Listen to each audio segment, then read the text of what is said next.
Hello dear students, welcome to smart knowledge. प्यारे बच्चों, आज की जो वीडियो है उसमें डिस्कस करने वाले हैं common annual school examination for class 8। Subject रहेगा मैथमेटिक्स।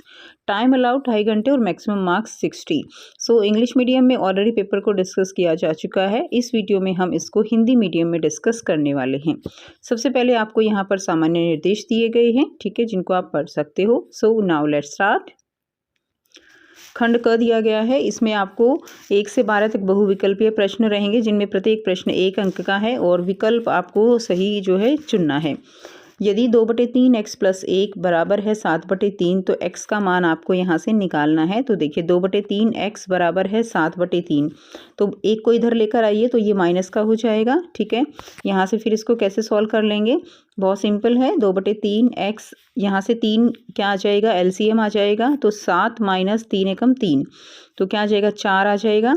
तो उसके बाद 2/3 को इधर लेकर जाओगे तो ये जो है क्या हो जाएगा, 3/2 हो जाएगा। तो 3 से 3 कट जाएगा, 2 दूनी 4, तो आंसर हमारा क्या आ जाएगा, 2 हमारा यहाँ से आंसर आ जाएगा। तो कैलकुलेशन बहुत इजी है इसकी। तो यहाँ से आंसर क्या रहेगा, 2 आंसर रहेगा। एक वर्ग का क्षेत्रफल 441 वर्ग सेंटीमीटर है, तो भुजा की लंबाई क्या रहेगी। तो भुजा की लंबाई बतानी है। तो देखिए वर्ग का क्षेत्रफल जो है a² बराबर है 441, तो a की वैल्यू क्या रहेगी, अंडर रूट कर देंगे 441 का, तो a की वैल्यू आ जाएगी आपकी 21, तो आंसर रहेगा बी, ठीक है। a कितना आ जाएगा, 21 सेंटीमीटर। अगला क्वेश्चन है 0.027 का घनमूल क्या है। तो घन का मतलब क्या है, यानी 3 गुना, तो 0.3 इसका आंसर रहेगा। 0.3 गुना 0.3 गुना 0.3, तो आंसर क्या आता है, आंसर आता है 0.0727, ठीक है। नेक्स्ट क्वेश्चन देखेंगे, 90 सेंटीमीटर से एक 1.5 मीटर का अनुपात निकालना है। तो पहले तो दोनों की यूनिट सेम कर लेंगे। ये सेंटीमीटर में है तो इसके भी सेंटीमीटर बना लेंगे, नहीं तो इसके भी आप मीटर बना सकते हो। तो सेंटीमीटर में हम 1.5 को सेंटीमीटर में बना लेंगे, तो 90 और 1.5 के सेंटीमीटर हो जाएंगे 150। तो 0 से 0 कट हो गई, ठीक है। 3 × 9 और 3 × 5 = 15। अनुपात कितना आया, 3:5। D will be the right answer. अगला क्वेश्चन देखेंगे, आधार त्रिज्या r और ऊंचाई h के बेलन के कुल पृष्ठीय क्षेत्रफल है। तो आधार त्रिज्या r है और ऊंचाई h है, तो इसका आंसर क्या रहेगा, 2πr r + h, ये इसका आंसर हो जाएगा। नेक्स्ट देखिए, यदि मनोज ने 156 रुपये में 12 पेन खरीदे हैं, तो ऐसे 7 पेनों का मूल्य क्या रहेगा। तो मनोज ने अगर 156 रुपये में 12 पेन खरीदे, तो एक पेन की कीमत क्या रहेगी, 156/12, और कितनों की निकालनी है, 7 की, तो गुणा में कर देंगे 7। तो आंसर जब इसको सॉल्व कर लोगे तो आंसर क्या आ जाएगा, आंसर आ जाएगा, तो ये कट जाएगा 13 से, और 13 × 7 = 91, तो आंसर रहेगा 91। एक समांतर चतुर्भुज जिसकी भुजाएं समान होती हैं कहलाता है। तो एक समांतर चतुर्भुज जिसकी भुजाएं समान होती हैं वो समचतुर्भुज कहलाता है। अगला क्वेश्चन दिया गया है, इसमें आपको इसकी वैल्यू निकालनी है। तो इसकी वैल्यू निकालेंगे तो कैसे आ जाएगा, देखिए 1 to 1 का अंडर रूट करेंगे पहले, तो कितना होता है, 11 होता है। 256 का अंडर रूट अंदर वाले सॉल्व करेंगे ना पहले, तो वो 16 होता है। और फिर इस कंप्लीट का अंडर रूट जो है करेंगे तो वो इसका क्यूब रूट करेंगे तो कितना हो जाएगा। तो इसका घनमूल जो निकालोगे तो यहाँ से आ जाएगा 27 का, ये 27 हो गया, तो आंसर कितना आ जाएगा, आंसर 3 आ जाएगा। नेक्स्ट है, एक क्रिकेट टीम एक सत्र में 20 मैच खेलती है, उन्होंने उसमें से 25% मैच जीते हैं, उन्होंने कितने मैच हारे, ये आपको बताना है। तो हम क्या करेंगे, 25% तो मैच जीत रही है, तो 20 का 25% निकाल लीजिए। तो 25% 20 का निकालेंगे तो 25/100 × 100, तो ये क्या आ जाएगा, 20 × 5 = 100, और 5 से 5 कट जाएगा 25, तो 5 आ गया। अब 5 मैच तो वो जीते हैं, हमें बताने हैं कितने हारे। अब 20 में से 5 जीत गए तो हारे कितने, 15, तो आंसर क्या रहेगा, 15 आंसर हमारा हो जाएगा। नेक्स्ट देखिए, उपर्युक्त सर्व समीकरण प्रयोग करते हुए 502 का स्क्वायर - 498 का स्क्वायर, इसका मान बताना है। a² - b², ये आइडेंटिटी लगा देंगे। सर्व समीकरण जो है a² - b², a - b a + b, तो a - b 502 में से 498 गई 4, और a + b 502 में 498 जोड़ देंगे तो 1000, आंसर कितना आ जाएगा, 4000, तो बी हमारा राइट आंसर हो जाएगा। अगला क्वेश्चन, 7 सेंटीमीटर त्रिज्या वाले एक गोलाकार शीट का क्षेत्रफल कितना होगा। गोलाकार शीट है तो फॉर्मूला लगा देंगे πr², तो a = πr², हमारे पास आ गया 154 वर्ग सेंटीमीटर। अगला है 3 की पावर 0 है प्लस 4 की पावर 0 है माइनस 5 की पावर 0 है, तो इसका मान क्या होगा? तो इसका 1 हो गया, इसका 1 हो गया, इसका 1 हो गया, तो 2 में से गया 1 डिग्री, ठीक है, तो उसका भी 1 होता है, तो आंसर हमारा सी हो जाएगा। अगला है खंड ख दिया गया है, प्रश्न 2 से 7 वस्तुनिष्ठ प्रकार के प्रश्न हैं जिनमें प्रत्येक प्रश्न कितने अंक का रहेगा? 2 अंक का, ठीक है। तो सेकंड है 100 को 10 विषम संख्याओं के योग के रूप में आपको व्यक्त करना है, तो देखते हैं। तो यहाँ से इसका आंसर कर लेंगे। तो इसमें देखिए 100 है, हमें पहली 10 जो है संख्याएं लेनी है, तो 1 3 5 7 9 11 13 15 17 19 ले ली और इनका जोड़ क्या हो जाएगा? 100 हो जाएगा। तो ये सेकंड क्वेश्चन का आंसर आपका रहेगा। अगला क्वेश्चन दिया गया है, दी गई आकृति में x का मान जो है वो आपको निकालना है। तो इसमें देखिए इसके अंदर ये सारे कैसे एंगल हैं? ये सारे ही कोण जो है ये एक्सटीरियर हैं और एक्सटीरियर कोण का जो सम होता है यहाँ पर वो कितना होता है? 360 डिग्री होता है, ठीक है। तो यहाँ से बहुत ही आसान तरीके से आप निकाल सकते हो। तो सारे सम जो है क्या हो जाएगा? 90 प्लस 50 प्लस 110 डिग्री और प्लस का x, ये किसके बराबर होगा? ये बराबर होगा हमारा 360 डिग्री के बराबर, ठीक है।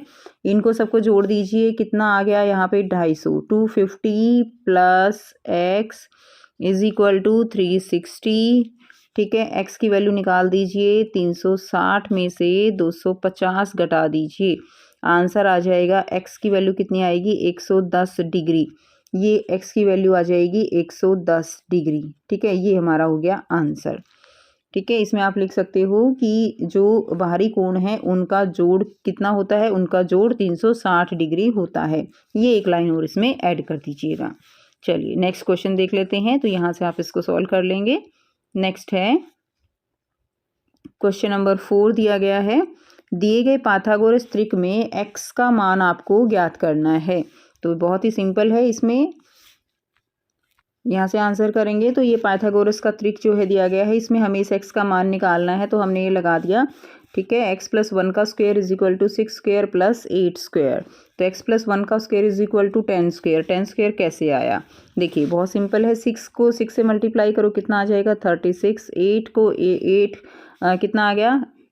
8 × 8 64, तो ये कितना आ गया? ये 100 आ गया। 100 को कैसे लिख सकते हो? 10 का स्क्वायर लिख सकते हो ना, तो ये हमने 10 का स्क्वायर लिखा है बस।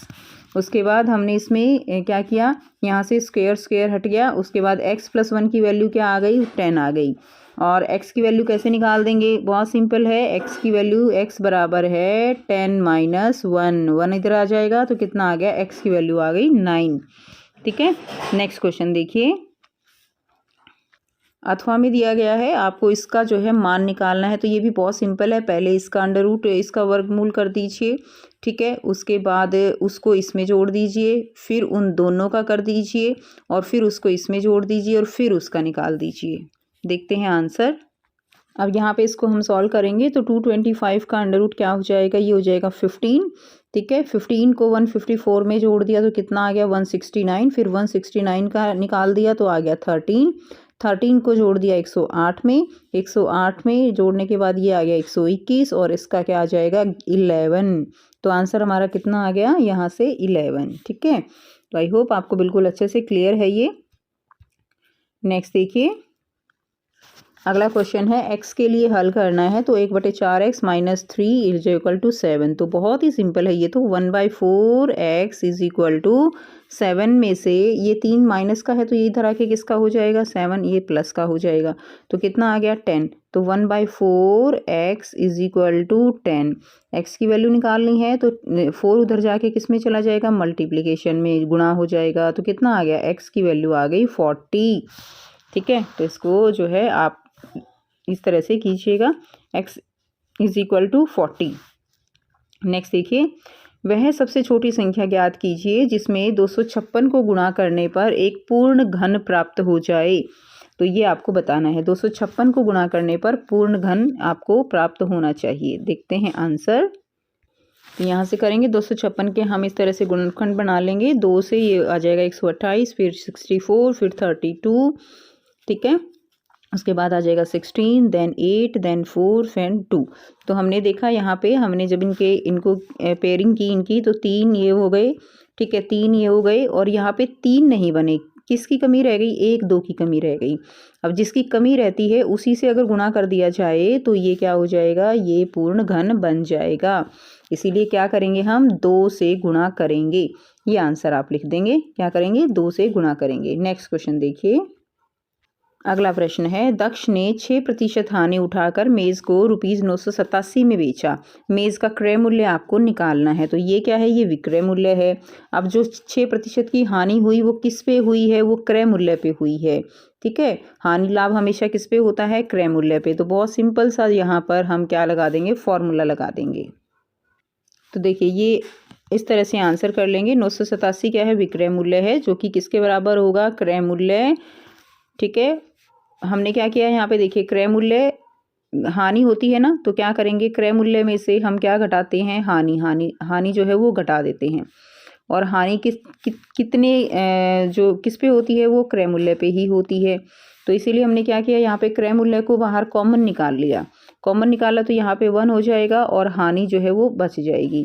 क्योंकि हानि किस पे होती है बच्चे, हानि क्रय मूल्य पे ही होती है, या लाभ भी क्रय मूल्य पे होता है। लाभ होता तो प्लस करते, हानि होता तो माइनस करेंगे। तो इसीलिए क्या आ जाएगा, क्रय मूल्य गुना में 1 माइनस 6/100। ठीक है, तो CP यहाँ पे 100 हमने क्या ले लिया, LCM ले लिया, और यहाँ पे क्या हो जाएगा, 100 से मल्टीप्लाई हो गया -6। तो ये तो बहुत इजी कैलकुलेशन है। यहाँ पे क्या आ गया, 94 डिवाइडेड बाई 100। अब हमें निकालना क्या है, CP। तो ये इधर आके किस में हो जाएगा, मल्टीप्लिकेशन में। तो 100/94 हो गया, ये हो गया 98700 डिवाइडेड बाई 94। तो इसको इससे जो है क्या कर दीजिए, भाग कर दीजिए, तो आंसर आएगा 1050 रुपये। ये इसका आंसर हो जाएगा। अगला प्रश्न है, खंड ग दिया गया है। प्रश्न 8 से 10 लघु उत्तर प्रकार के प्रश्न है, जिनमें प्रत्येक प्रश्न कितने अंक का रहेगा, 3 अंक का। क्वेश्चन 8 है, एक समलंब के आकार के मैदान का क्षेत्रफल 10,500 वर्ग मीटर है। इस मैदान की 2 समांतर भुजाओं के बीच की लंबवत दूरी 100 मीटर है। यदि समांतर भुजाओं में से एक की लंबाई दूसरी भुजा की 2 गुनी है तो समांतर भुजाओं की लंबाई जो है वो आपको ज्ञात करनी है। तो इसमें बहुत ही सिंपल है, समांतर भुजाएं हैं, एक की लंबाई दूसरी भुजा की 2 गुनी है। तो अगर एक को x मान ले तो दूसरी क्या हो जाएगी, 2x हो जाएगी। ठीक है, क्षेत्रफल दिया गया है, दूरी दी गई है, तो बहुत ही सिंपल तरीके से इसको कर लेंगे। तो देखिए क्षेत्रफल कितना है, 10,500 मीटर स्क्वायर दिया गया है, ऊंचाई है 100 मीटर। मान लिया एक भुजा है x और दूसरी भुजा कितनी हो जाएगी, 2x। अब यहाँ से क्षेत्रफल निकाल देंगे। क्षेत्रफल निकालने का फॉर्मूला क्या होता है, 1/2 a + b/h। तो 1/2 a + b/h हो जाएगा। तो वो क्षेत्रफल है 10,500, 1/2। a कितना है, x है, b कितना है, 2x है, और मल्टीप्लाइड में h है तो हाइट यानी 100। तो यहाँ से निकाल लेंगे, x + 2x कितना हो गया, 3x, और 100 तो 2 ये कट जाएगा तो कितना आ गया, 150x आ गया। और फिर यहाँ से हमें निकालनी है x की वैल्यू। तो x की वैल्यू यहाँ से निकाल देंगे तो 10,500 बटे में कितना आ जाएगा, 150, 0 से 0, ये 70 मीटर यहाँ से आंसर हो जाएगा। तो अगर x 70 है, छोटी भुजा 70 है, तो दूसरी भुजा क्या होगी, हमने उसको 2x माना था ना, तो क्या हो जाएगा, 70 × 2 140 मीटर। अगला प्रश्न दिया गया है, अथवा में एक समचतुर्भुज का क्षेत्रफल ज्ञात कीजिए जिसकी भुजा 5 सेंटीमीटर और शीर्ष लंब जो है वो 4.8 सेंटीमीटर है। यदि इसका एक विकर्ण की लंबाई 8 सेंटीमीटर है तो दूसरे विकर्ण की लंबाई आपको यहाँ से निकालनी है। ठीक है, तो इसमें आपको पहले तो समचतुर्भुज का क्षेत्रफल निकाल लीजिए, इन दोनों को गुणा करके, और फिर विकर्ण का वाला फॉर्मूला लगा दीजिए। तो बहुत सिंपल इसको करना। तो देखिए यहाँ पे एरिया ऑफ रोम्बस क्या हो जाएगा, यानी समचतुर्भुज का क्षेत्रफल आधार गुना ऊंचाई। तो आधार दिया हुआ है 5 और ऊंचाई कितनी है, 4.8, तो आ जाएगा ये 24 सेंटीमीटर स्क्वायर। अब हम इसको और क्या लिख सकते हैं, 1/2 × d1 × d2। तो ये क्या है, ये विकर्ण है। ठीक है, तो 24 क्या आ जाएगा, 24 हमने निकाला है, तो 1/2 इंटू क्या आ जाएगा, 1/2 × 8 × d2। d2 हमें निकालना है, 8 हमें दिया हुआ है, तो यहाँ से ये 12 ये कट जाएगा। ठीक है, और फिर 8 जो है हमें d2 निकालना है, तो क्या हो जाएगा, देखिए ये इससे ये यहाँ से ये काट दीजिए, 2 ये इससे कटेगा। ठीक है, और d2 निकालना है, तो 24 डिवाइडेड बाई 4 क्या हो जाएगा, 6 आ जाएगा। d2 की वैल्यू कितनी आ जाएगी, 6 सेंटीमीटर यहाँ से वैल्यू आ जाएगी। नेक्स्ट देखिए, अगला क्वेश्चन दिया गया है, निम्नलिखित रैखिक समीकरण को सरल और हल कीजिए। तो हमें क्या करना है, इसको हमें सरल करना है। तो बहुत ही आसान है ये।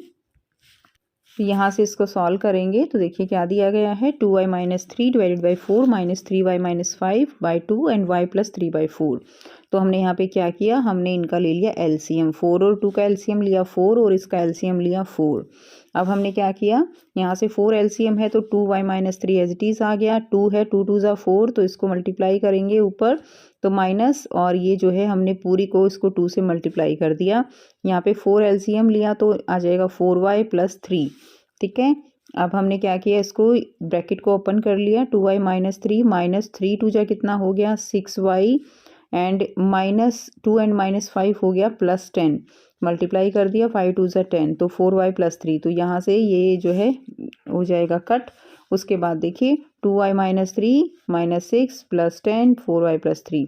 अब हमने यहाँ पे क्या किया, जो टर्म थी हमने उनको सिंप्लीफाई कर लिया। अब देखिए 2y है और 6y है तो कितना बच गया यहाँ से, यहाँ पे ये आ गया, यहाँ पे इसको मैं सॉल्व कर देती हूँ। तो 2y और 6y कितना आ गया, यहाँ पे माइनस का आ गया आपका यहाँ पे 4y, ठीक है, माइनस का 4y, और ये जो 4y है इसको आप इधर लेकर आओगे तो ये भी किसका हो जाएगा -4y, ऐसे हो जाएगा इज इक्वल टू कितना हो जाएगा। अब देखिए ये 3 है, आप 10 और 3 तो इसमें कितना बच गया प्लस का 7, ठीक है, प्लस का 7, और प्लस के 7 को आप इधर लेकर आओगे तो किसका हो जाएगा माइनस का 7, माइनस का 7, और यहाँ पे है प्लस का 3 तो माइनस का 7 और प्लस का 3 कितना बच गया माइनस का 4 बच गया, ठीक है। अब यहाँ पे ये हो गया माइनस का 8y और इज इक्वल टू -4। अब यहाँ पे y की वैल्यू निकालनी है तो ये माइनस माइनस हट जाएगा तो 4/8, तो 4 एकम 4 और 4 दूनी 8, तो y की वैल्यू कितनी आ गई, y की वैल्यू आ गई 1/2, ठीक है, y की वैल्यू आ जाएगी 1/2। तो ये जो है हमारा आंसर हो जाएगा। नेक्स्ट क्वेश्चन देखते हैं। तो इसमें आपका आंसर हो जाएगा, तो खंबे की ऊंचाई बटे में खंबे की छाया, ठीक है। तो यहाँ पे आप बना सकते हो, ये ऊंचाई के लिए है और ये छाया के लिए है, शैडो, ठीक है। तो यहाँ पे इस तरह का अनुपात बनाएंगे तो 14/10 और बराबर है, इसकी ऊंचाई हमें निकालनी है तो मान लिया h बटे में कितना आ जाएगा 15, ये हमने समीकरण बना लिया। अब इसको कर देंगे, 2 से काट दिए, 2 सते 14 2 पंजे 10, इस तरह से आप इसको काट सकते हो। अब क्या करेंगे, इसको आप जो है क्रॉस मल्टीप्लाई कर लीजिए, ठीक है। तो बहुत ही आसानी से इसको कर लेंगे, तो 15 सत्ते कितना हो जाएगा, यहाँ पे अगर आप क्रॉस मल्टीप्लाई करते हो तो भी कर सकते हो, ठीक है। तो 105 बराबर है 5h आ जाएगा। अब h निकालना है तो 105 को 5 से क्या कर देंगे, डिवाइड कर देंगे और हमारे पास h की वैल्यू आ जाएगी। तो ये कितना आ जाएगा, ये आ जाएगा 5 दूनी 10 5 एकम 5, तो h की वैल्यू आ गई 21 सेंटीमीटर, ठीक है, 21 मीटर आएगा, सारी यूनिट आपकी मीटर में है ना, तो मीटर आएगा।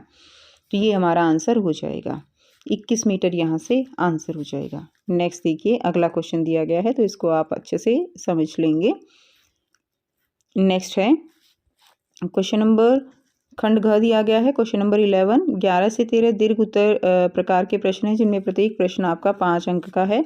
तो इसको आपको सरल करना है, तो इसमें बहुत ईजी है ये भी, तो आइए देखते हैं। तो ये हमें दिया गया है, इसको करने के लिए हम क्या करेंगे, यहाँ पे जो स्क्वायर वाली टर्म्स हैं उनको हम अलग कर लेंगे, m वाली अलग कर लेंगे और विदाउट m या m² वाली अलग कर लेंगे। तो इसमें बहुत सिंपल है, सबसे पहले आपको क्या करना है, इसमें ये जो ब्रैकेट है इसको ओपन कर लेना है, इसमें बाहर माइनस है तो अंदर के क्या हो जाएंगे, ये प्लस हो जाएगा, ये प्लस हो जाएगा, ये बाहर प्लस है तो ये सारे माइनस में ही रहेंगे, जो भी है मतलब चेंज नहीं होंगे। तो अब हमने क्या किया, 5m², यहाँ पे m² था तो ये हम यहाँ पे ले आए m²/3, यहाँ पे m² वाली टर्म को हम यहाँ ले आए, एक ब्रैकेट में हमने सारी m² वाली कर दी। उसके बाद -m/3 -m/2, ठीक है, और +m/5 ये वाली यहाँ कर दी। उसके बाद ये आ जाएगा, देखिए 5/2 ये आ गया, 1/3 यहाँ से आ गया और -1/6 ये आ गया। क्लियर। अब हमने क्या किया, यहाँ पे एलसीएम ले लिया, 3 एलसीएम आ गया। 3 एलसीएम लेने के बाद 5 को 3 से गुना कर दीजिए, 15m² प्लस 3 है तो ये m² ही बच गया, और 3 दूनी 6m²। यहाँ पे हमने एलसीएम लिया, 3 2 5 का एलसीएम 30 आया, तो यहाँ पे 3 दाई 30, ठीक है, 3 10 जा हो जाएगा तो 10 मीटर, और 2 यहाँ 15 मीटर, और 5 6 आ जाएगा तो 5 6 या 30 तो 6 मीटर। यहाँ पे एलसीएम लिया 6 और ये हमारा आ गया। तो इस तरह से हमने इसको सिंप्लीफाई कर लिया। अब हम क्या करेंगे, इसको सॉल्व कर लेंगे। 15m² में से आप जो है -6 घटा दीजिए, ठीक है, और इसमें फिर 1 जो है प्लस कर दीजिए, तो कितना आ गया, 10 आ गया। 10/3m² हो जाएगा। उसके बाद इसको सॉल्व करेंगे तो माइनस में आ जाएगा 19/30 मीटर, और इसको सॉल्व करेंगे तो कितना आ जाएगा यहाँ पे 16/6। तो इसको काट सकते हैं, 2 8 जा 2 3 जा, ठीक है। तो ये आंसर हमारा फाइनली आंसर ये हो जाएगा 10/3m² -19/30m + 8/3। नेक्स्ट क्वेश्चन देखिए। नेक्स्ट जो दिया गया है आपको, इसके क्या करने हैं, गुणनफल ज्ञात करना है। तो इसको इससे मल्टीप्लाई करना है, और a + 2b + c, और इसको इससे मल्टीप्लाई करना है। तो दोनों क्वेश्चन को देखेंगे, यहाँ से करेंगे। तो इसमें देखिए क्या दिया गया है, ये a + b और a - b, इस पर हम सर्वसमीका यूज़ करेंगे, a + b a - b, ठीक है। तो a² - b², तो हमने इसको क्या किया, ये हमारा a है और ये b है, तो a² 2.5p² - 0.5q², ठीक है। तो इसको हमने सॉल्व कर दिया, स्क्वायर का हमने 6.25p² आ गया और -0.25q², ये इसका आंसर हो जाएगा। उसके बाद जो सेकंड क्वेश्चन हमें दिया गया है वो है a + 2b + c, ठीक है, a + 2b + c और a + 2b - c। तो इस पे हमने क्या किया, इस पे भी यही सर्वसमीका यूज़ कर दी, a + b a - b। तो ये हमारा a है और c हमारा b है। तो x की वैल्यू जो है यहाँ से x² - y² हमने कर दिया। तो x की वैल्यू तो क्या है, a + 2b मान ली, और y की वैल्यू क्या है, c।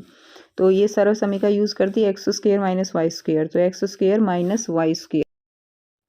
तो यहाँ से हमने इसको सॉल्व किया, a + b का स्क्वायर है तो a² + b² यानी 4b² + 2ab यानी 2 × a × 2b, ठीक है। तो कितना आ गया, 2 2 = 4ab। तो हमने तो इसके ऊपर जो है फॉर्मूला लगा के इसको सॉल्व कर दिया, और -c² हमारा पहले से ही है। तो ये हमारा आंसर हो जाएगा a² + 4b² - c² + 4ab, ठीक है। नेक्स्ट देखिए, अगला क्वेश्चन है, दी गई आकृति में ए बी सी डी एक समांतर चतुर्भुज है, कोण एक्स वाई और जेड का मान जो है वो आपको ज्ञात करना है। तो ये भी बहुत ही सिंपल सा क्वेश्चन है जो आपको करना है।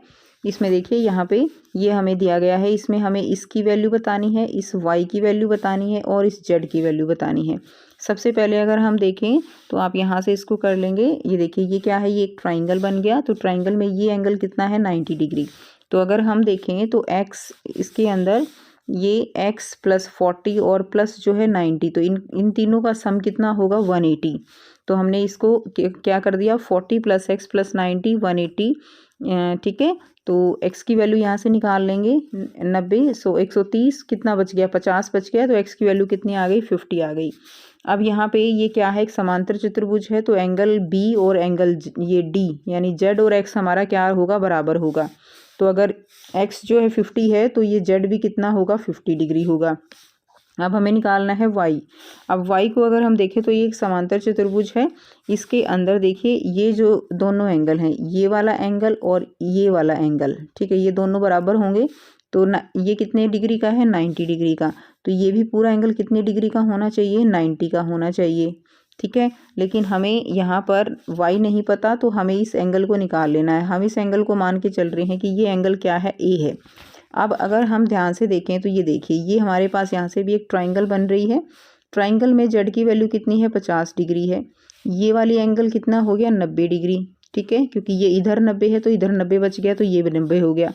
अब हमें निकालना है a, तो बहुत सिंपल है, 90 तो क्या हो जाएगा, 90 + 50 + a किसके बराबर होगा, 180 डिग्री के बराबर होगा। a की वैल्यू यहाँ से कितनी आ जाएगी, 140, 180 में से 140 घटा दीजिए तो कितना आ जाएगा, a की वैल्यू आ जाएगी 40 डिग्री, ठीक है। तो अब हमारे पास क्या आ गया, a की वैल्यू यहाँ से 40 डिग्री आ गई, a की वैल्यू है 40 डिग्री, ये आंसर आ जाएगा 40 डिग्री। तो अब बहुत ईजी है हमारे लिए y निकालना। y कैसे निकल जाएगा, ये जो पूरा एंगल हमारे पास है ये किसके बराबर है, ये एंगल देखिए y एंगल + 40 डिग्री, ये किसके बराबर है, ये हमारा बराबर है 90 के बराबर, क्योंकि ये हमारा ये 90 है तो ये हमारा कितना होगा, ये भी 90 होगा। तो y की वैल्यू निकाल लेंगे। 90 में से 40 घटा दीजिए, कितना आ जाएगा 50 डिग्री। तो तीनों ही वैल्यू हमारे पास 50 डिग्री आई हैं, x y z तीनों की वैल्यू। ठीक है, तो यहाँ से और डिटेलिंग आप देखना चाहें तो यहाँ से देख सकते हैं।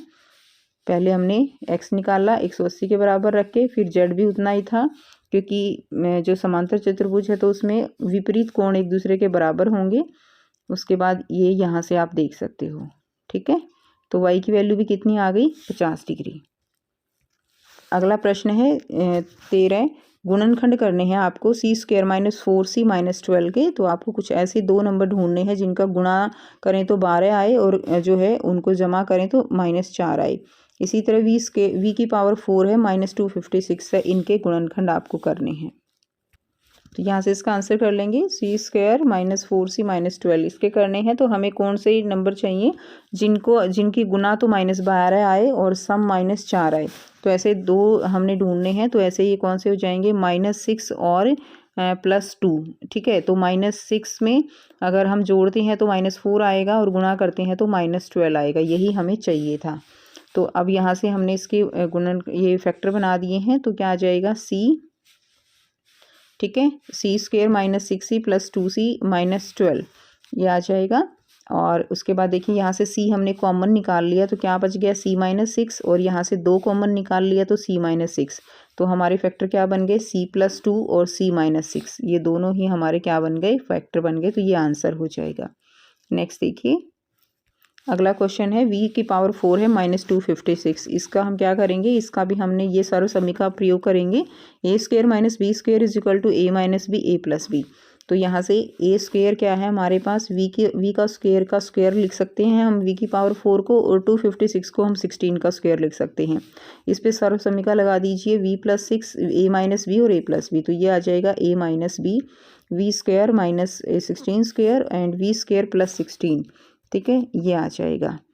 तो और अगर इसको हम जो है फर्दर इसको फैक्टर इसके कर देंगे तो क्या आ जाएगा, v - 4 एंड v + 4। इसको हम लिख सकते हैं v - 4 एंड v + 4 v² + 16।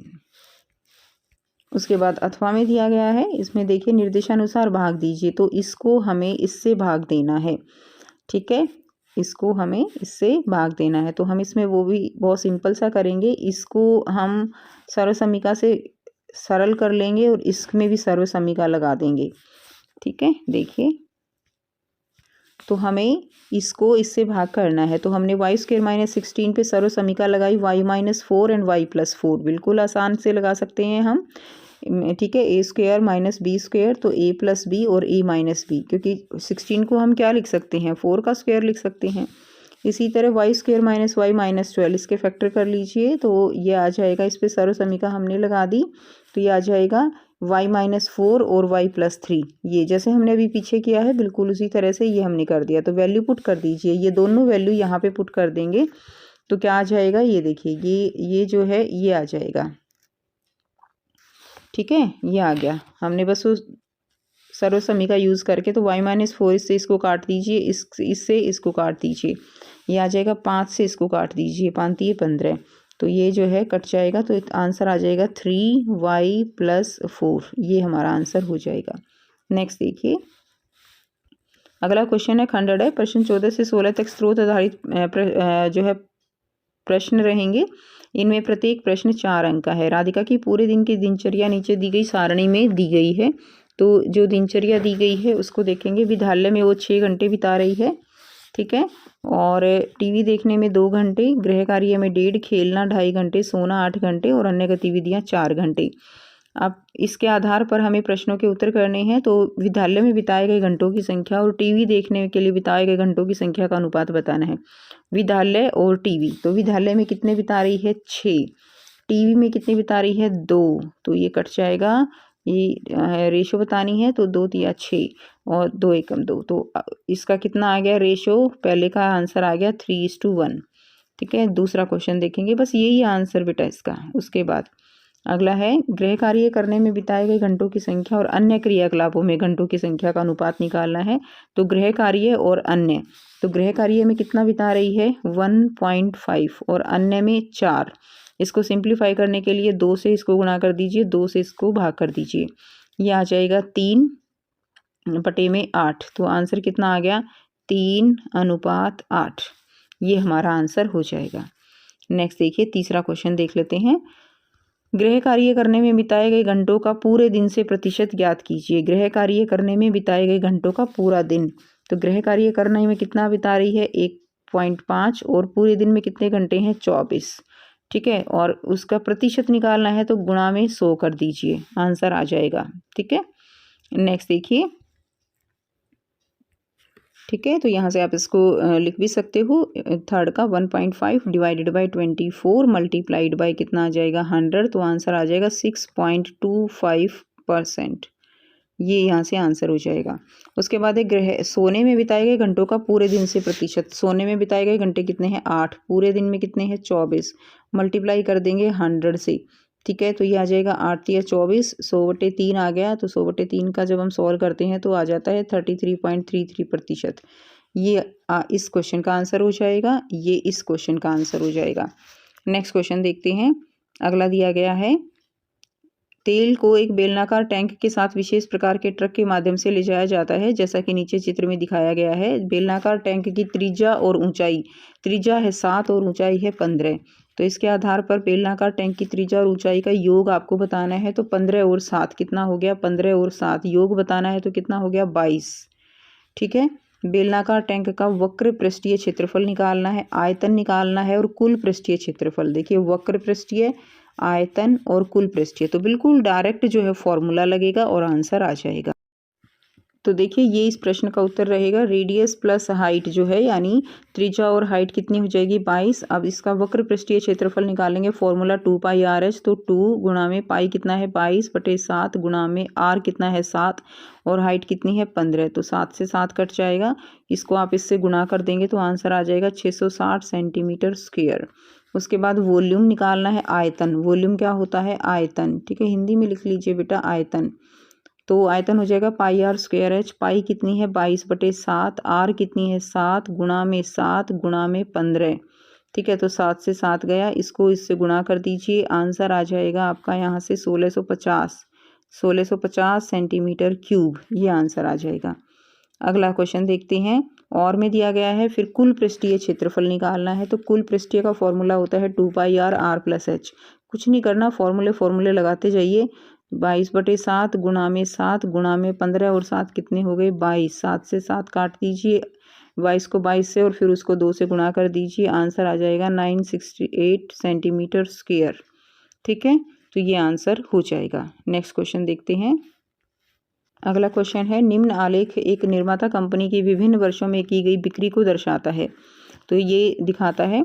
अब इसमें देखिए आपको यहाँ पे बिक्री दी हुई है करोड़ रुपए में और ये वर्ष दिया हुआ है 2002 में 4, 2003 में है 7, 2004 में है 6, 2005 में है 10 और 2006 में है 8। ठीक है, अब क्वेश्चन देख लेते हैं। किस वर्ष में अधिकतम बिक्री हुई थी। तो किस वर्ष में अधिकतम बिक्री हुई है, सबसे ज़्यादा हुई है 10। तो ये किस में हुई है 2005 में। किस में सबसे न्यूनतम बिक्री हुई थी। तो न्यूनतम देखिए ग्राफ के अकॉर्डिंग 2002 में। ठीक है, तो आंसर हमारा यही आ जाएगा। यहाँ पे 2005 आ जाएगा, यहाँ आ जाएगा 2002। वर्ष 2005 और 6 की कुल बिक्री, तो 6 में कितनी हुई है 2006 में और 5 में आपको बतानी है। ठीक है, तो देखिए 6 में कितनी हुई है, 6 में हुई है 8 और 5 में हुई है 10। तो कुल बिक्री कितनी हो जाएगी 18 करोड़। तो कुल बिक्री हो जाएगी 10 + 8 कितनी हो जाएगी 18 करोड़। उसके बाद है 2002 और 2004 की बिक्रियों में अंतर बताइए। 2002 और 2004 की बिक्री, 2002 में हुई है 4 और 2004 में हुई है 6। तो कितने का अंतर आ गया 2 करोड़ का। तो 6 - 2 कितने का आ गया 2 करोड़ का अंतर आ गया। ये अंतर आ जाएगा।